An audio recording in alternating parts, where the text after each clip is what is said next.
afternoon and welcome to Across the Fence. I'm Jolie Whitney. Fall is officially here and it's the best time to don your wool and put your crafted creations on full display. This weekend is the annual Vermont Sheep and Wool Festival. I've been going to this event with my mom Carol for years and it is a fall must-see.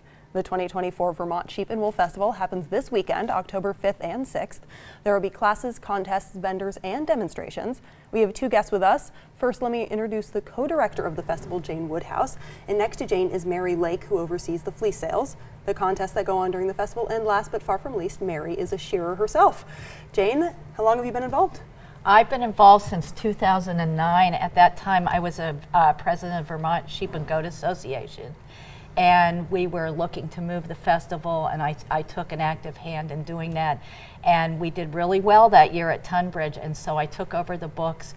And over the past 15 years, I've taken over as the co-director, kind of on the ground. I did vend, but now I just work the festival as a manager for the weekend and leading up to it. And Mary, how have you been involved? I got involved, I think, as a volunteer with you, Jane, and then started right in on the sheep and wool, or the fleece show and sale, and have just kind of been running with that for the past few years now. As a sheep shearer, I see a ton of different farms, and everybody asks, like, what can I do with my wool? And I'm like, well, first thing, go to the festival and see what you can do for it. And it's a great way for them to sell their fleeces and learn more about what they have. Sure, absolutely. So you're getting involved hands-on and also spreading the word a little bit, so to speak. Yeah, totally. And back me up a little bit. This event is incredible and it covers kind of a whole range of things. Jane, why don't you tell me a little bit about what people can expect? Well, when you first come in, there's the animal barn, and that is great to go see. It gives you a real education of what's out there in terms of fiber animals.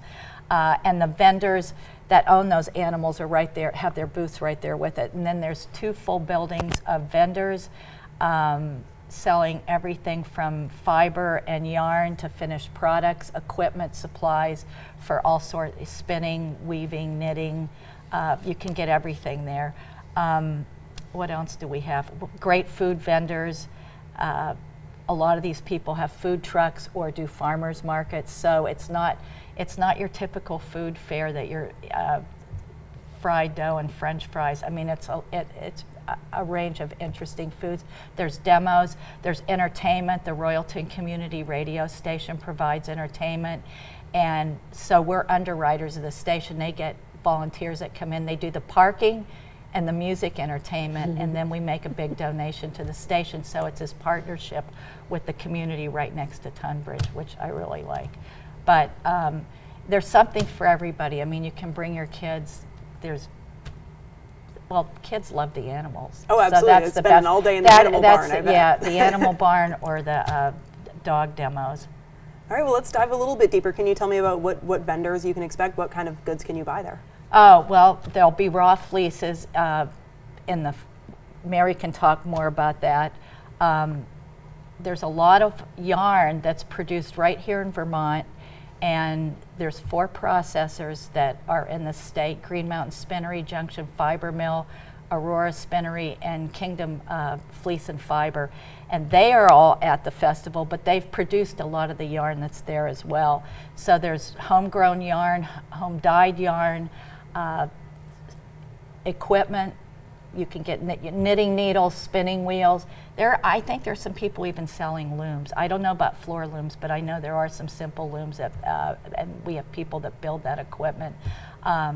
So you can come and pick up all your supplies for the year, and we hope you do.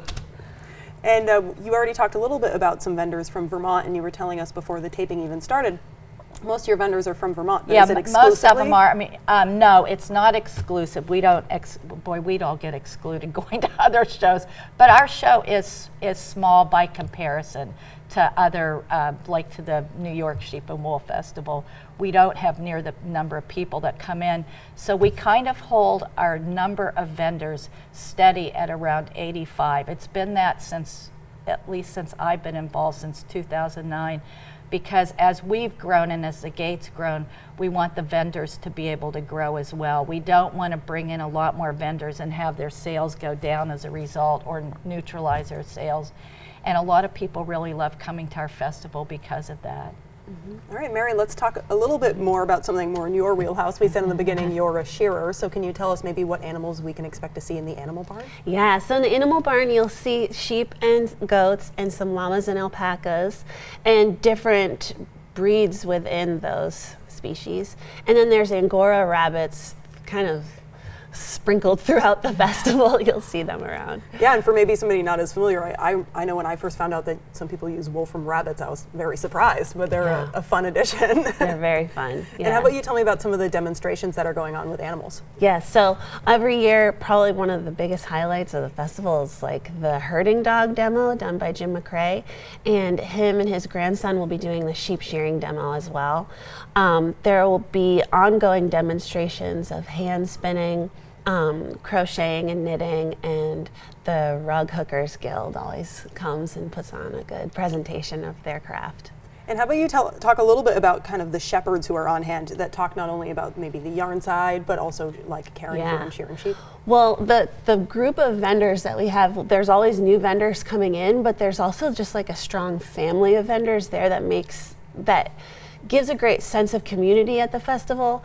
And those vendors, for the most a lot of them are also shepherds, and so they come with a bunch of knowledge. So along with all those things you can buy, I always tell people who are thinking about getting into raising sheep or goats or llamas and alpacas to go to the festival and reach out and talk to people. So you'll have them there, and then that we also will have some pros talking about how to raise certain animals. Like Ron Cole will be talking about alpaca raising, and Ron Miller, yep. Sorry. Shoot. Ron Miller. We were talking about Ron Cole from American Sheep Industry earlier on the drive. Ron Miller, sorry Ron. Yeah, he'll be there talking about alpacas, and we'll have another person talking about Gotland sheep. Chuck Goodling. Chuck Goodling will be there. And anybody else that I'm forgetting Krista about? Diego is going to talk about starting a fiber flock or fiber farm. So I guess she has sheep and goats, I believe, and she'll give some pointers on how she got started. Really a variety of expertise then. Yeah, absolutely. And kind of how to make it, how to have it be a hobby, but possibly also how to make it another source of income for you and your family. And I'm sure that's quite a fine line that a lot of people walk kind of doing this. Yeah. And if this is maybe something that you're just getting into, you're not super experienced, are there demonstrations to kind of show newer people the ropes of even just knitting? Oh yeah, up in Floral Hall, the Green Mountain Knitters Guild is there. They do some of the displays up there, and I'm pretty sure they have like people to show people how to knit. I know I've seen kids up there doing it, and they even set up a loom because a lot of the knitters weave too, and I've seen kids working on it'll be a small floor loom, and or a table loom, and they'll be working on it. But yeah, there's usually help for spinning, knitting, and a little bit of weaving going on there. Great, learning the ropes, and also maybe getting a new set of needles to go with it. Right, but there are classes as well. There are paid classes up at, I rent Tunbridge Town Hall, and classes go for 4 days. They start Thursday and go through Sunday.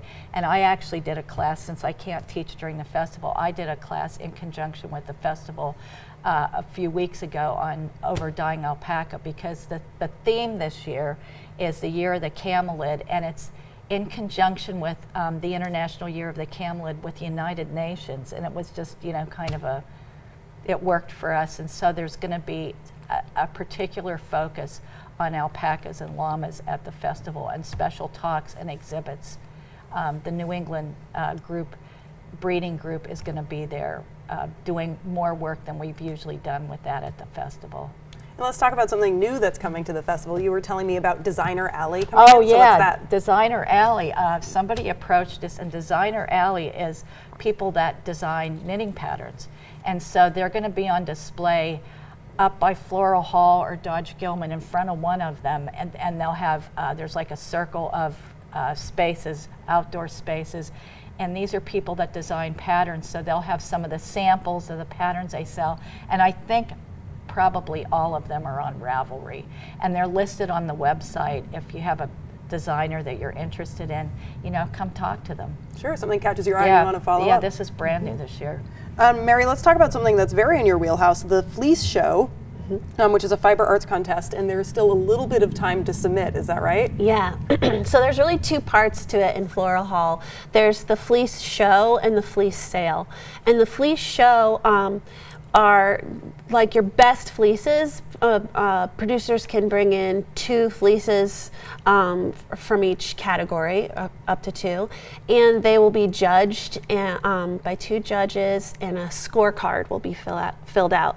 And then these show fleeces, which will be judged on Friday, will be put on display in Floral Hall, and people will be able to walk through and kind of see all the fleeces in each category, because something that can be surprising to people is wool isn't just like white fluffy clouds. There's lots of different variety within wool. So you'll be able to see fine, medium, coarse, double coated, llama, alpaca, and some of the best fleeces in those categories. And the scorecards give a ton of information about how we read the quality of the fiber, like how we can look at it and feel it and get an idea of what makes it good or what could make it better. So it's a great learning experience for the producers who submit their fleeces to the show, but it's also great for anybody wanting to understand the qualities of fiber that make them different from each other, which can impact how you craft with them or what you craft with them. And when can I submit? You can submit up to noon on Friday. The judging will start after that. That's the 4th of October, right? Mm-hmm. Yep, and you can also go on our website to find out more information about how to deliver fleeces. And then the sale, some of the fleeces from the sale or from the show can go on to be sold to people, and some of those fleeces the producers want them back. But in the fleece sale, we have dozens of producers bring in multiple fleeces for sale, and they are raw fleece. So it's fiber shorn off of the animal and then skirted so that it's pretty clean. So second cuts are taken out, vegetable matter's taken out, and it's really the best fleeces you can get. And they're raw, so they really appeal to crafters, especially hand spinners, but also to people who are looking into felting, doing all sorts of different fiber arts with them. I'm afraid we're out of time, but if anyone at home can tell, there's a lot to see here. So the Vermont Sheep Wool Festival is October 5th and 6th from 10 to 4 on both days, and that's at the Tunbridge Fairgrounds, and you can find more information at the website on your screen, and you will definitely see me there if you go. And that takes care of our program for today. To all the crew behind the scenes here at WCAX, thank you for making this show happen. My name's Jolie Whitney. Have a good one.